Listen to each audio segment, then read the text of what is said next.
Welcome back. Just want to spend a couple minutes wrapping up our thinking about Hebrew history and Hebrew historiography.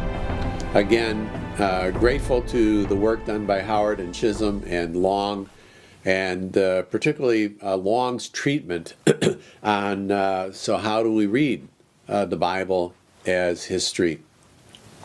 And a couple things just to highlight. One is this idea of worldview and presuppositions. Long, I think, rightly argues that a thoughtful reader needs to be aware of my own worldview and presupposition and the worldview and presuppositions of the writer in the first audience of the text. I also need to be aware of the interpretive model that I'm using. See, the postmodern value of egalitarianism, when it's applied to truth, is problematic, to say the least.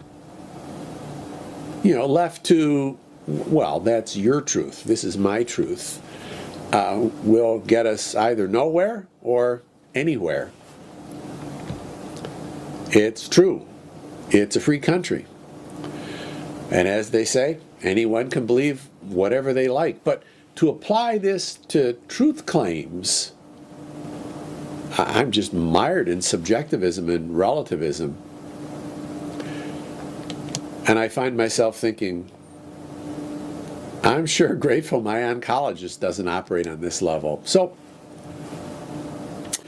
what am I to make of Bethel's affirmation of faith, which confesses that Scripture has supreme authority in all matters of faith and conduct? Does Scripture have that authority? Or is that authority better vested in me and you or anyone else?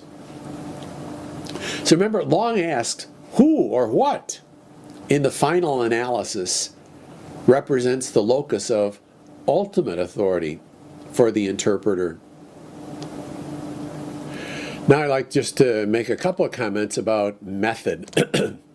First of all, I think I've got to wrestle with, what does the text say?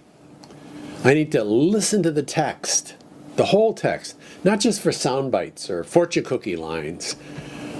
That's why we have you reading each book of the Bible, the whole thing, at one setting to begin to work on that. So what does the text say?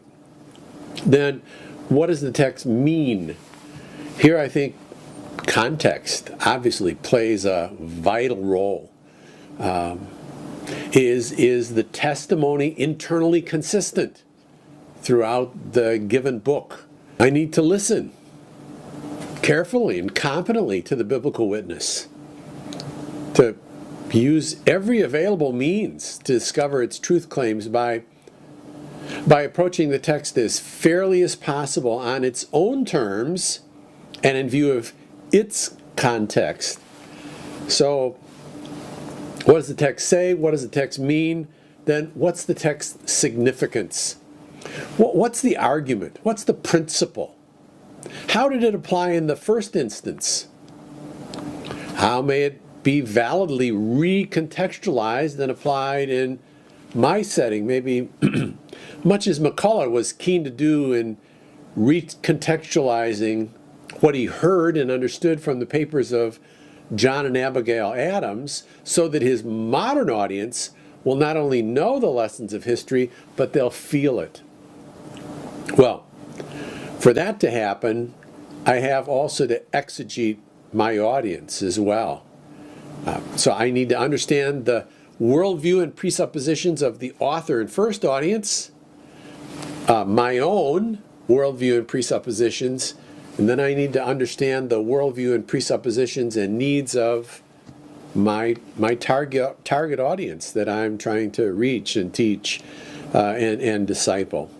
So these are some things to think about as we read not only Joshua, Judges, Ruth, but get on into Samuel, Kings, and work through these historical texts. Next, we're going to talk about Joshua. But for now, we'll take a break.